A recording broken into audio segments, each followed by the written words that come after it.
Wow, what a luck. Just a few moments ago we saw them taking a drink, and now we can watch them going about looking for their breakfast.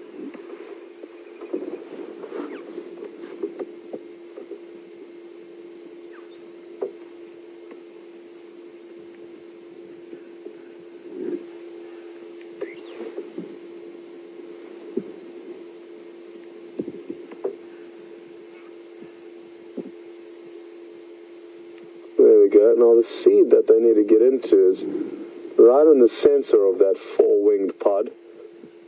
And their sharp and powerful little beaks make it look easy to break into that. And they don't waste much time getting to what they need to get.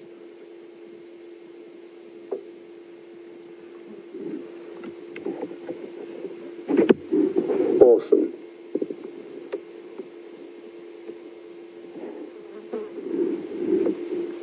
This is definitely one of the best views that I've ever been able to share with you of these awesome little parrots. They're the only parrots that we get in this specific area of the Kruger National Park. But there are another two species, the Mayor's parrots and the grey-headed parrots, that occur nearby but not in this area.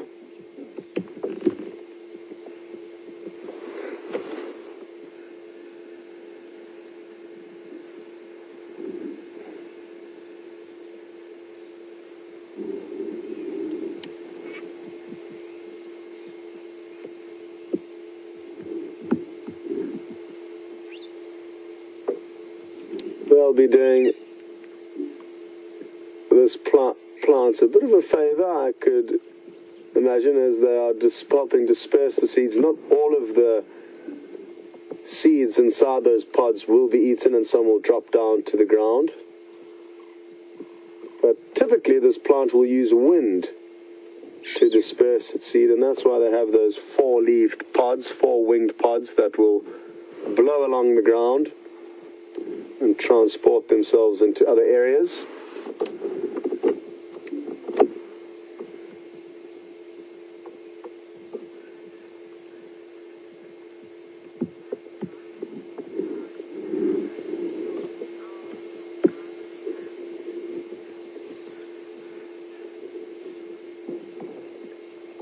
Well, good evening, or good morning rather, Susan in the Netherlands. And welcome on board with us. Susan would like to know if other large birds, eagles and owls, will come down to waterholes to drink. And yes, they will. They certainly will come down to waterholes to drink. Again, it's all about timing, and depending on where you are, where there may be possibly less waterholes, there's more likelihood of getting a lot of action at a waterhole if there are not many around. Whereas in the Sabi Sands, there are a large amount of waterholes, and therefore the animals are spoiled for choice, which makes picking which waterhole to wait at a little bit more tricky. We might as well go for gold and see if we can get a little bit closer to these parrots, which I'm thinking we're going to be able to do.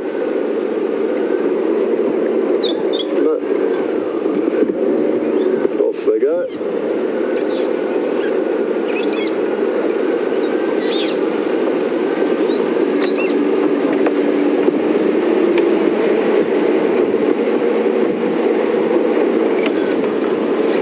David in Chicago.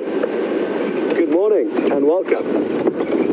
David would like to know what small animals will live in and around that waterhole. Terrapins, freshwater turtles live in that waterhole. Fish called catfish live in that waterhole. And a reptile called a water monitor lizard are often found around all of the waterholes here. So those are the three main animals that we will see at the waterholes day in and day out. The fish are obviously a little bit tricky to see because they're under the water, but the catfish that we do see sometimes, there's a very pretty bird that's just popped up onto this branch. called a Crested Barbet. Sorry, David. Look at that. Absolutely perfect. Goodbye. Not for long, though. So the catfish, though, we sometimes see mouthing, drinking in the fresh air. They can actually process oxygen without the use of gills. So they're a unique fish with that ability. And what else do we get to see? The monitor lizards. We had a great sighting of a monitor lizard yesterday at the Juma waterhole. So they're also in and around there. Other than that, though, the terrapins are also difficult to see. Often it's only their little heads bobbing out. Unless, of course, there's a hippo in the waterhole, and sometimes they climb onto the hippo's backs, which can make for a very cool sight.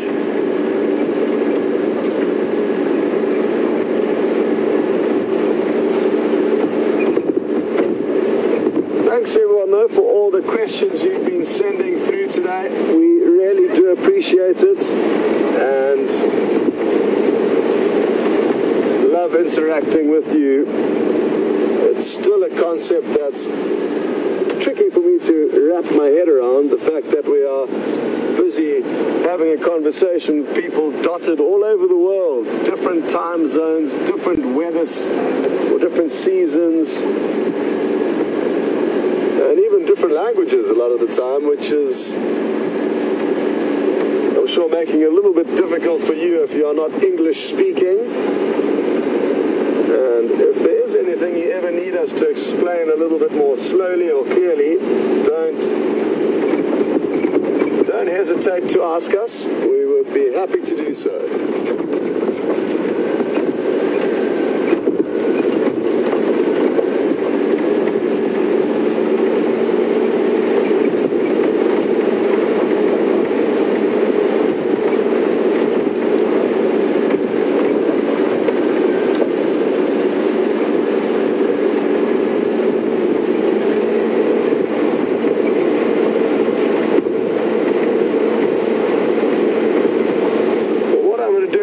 Got a question through from Phil in the UK, and even though I didn't mention briefly which other parrots we do get here in this general area, I may as well show you in the book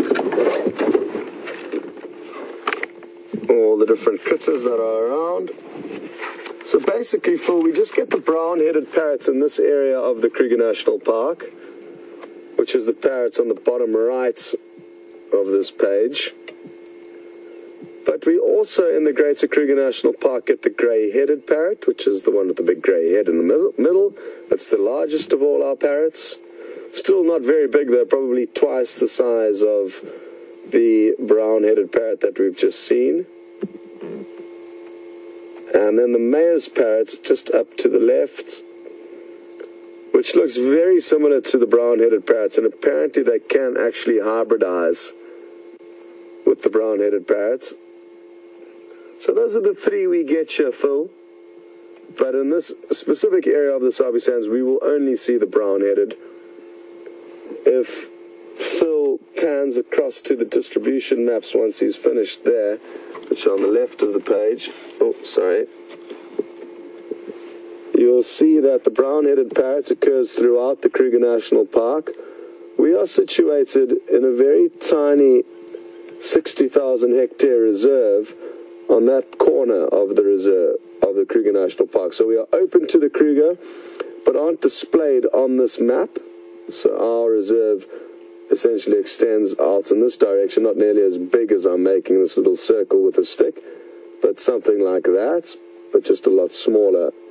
This is large. This is 300 kilometers, which is about 200 miles long, and about 30 miles wide, 50 kilometers wide, depending.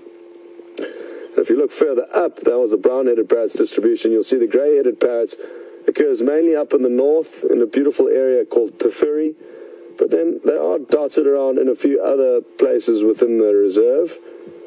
The mayor's parrot as well will only spend time in the north of the park. Good. Well, Phil, I hope that explains enough to you about the Parrots of the low faults. Let's see what else we can find.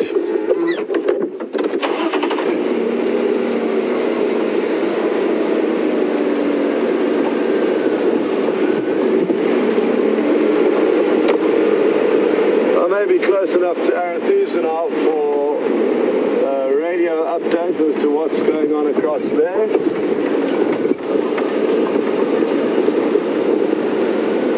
Can any station copy me?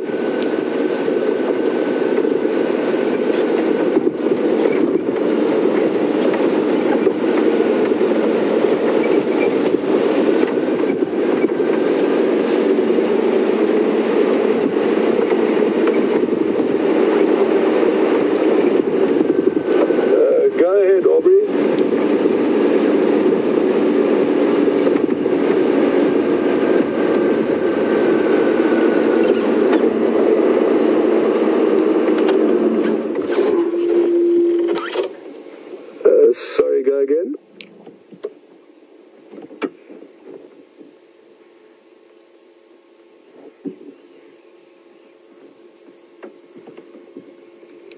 No, nothing, Orbs. Absolutely nothing.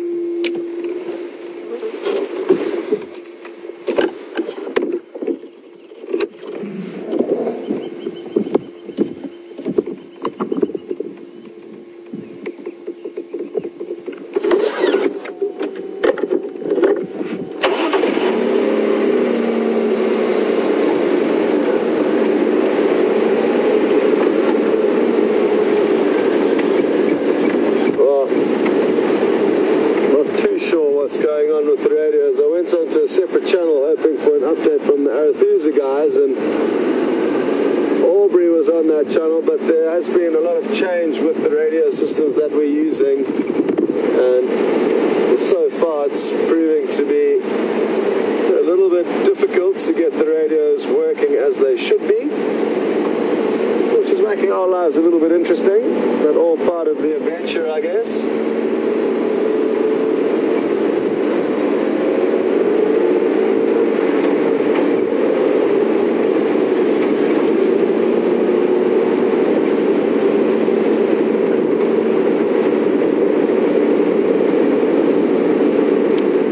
The plan is to now continue on our southern boundary, which will take us up to the Djuma and Arethusa boundary, which it's an invisible boundary, it's just a road. The animals can go wherever they like, it's just the humans have got restrictions as to where we can and can't go. But I'm hoping that somewhere in this area we may find the sign of Shadow and her cub. He's a beautiful 8-month-old little leopard, and we've been seeing more and more of them over the last few weeks, which is great.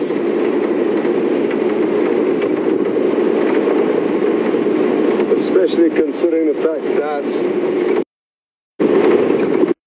Quinuma had quarantined 2 leopards that we used to see a lot of have now moved further afield, and even their mother Karula appears to be spending less time around Djuma.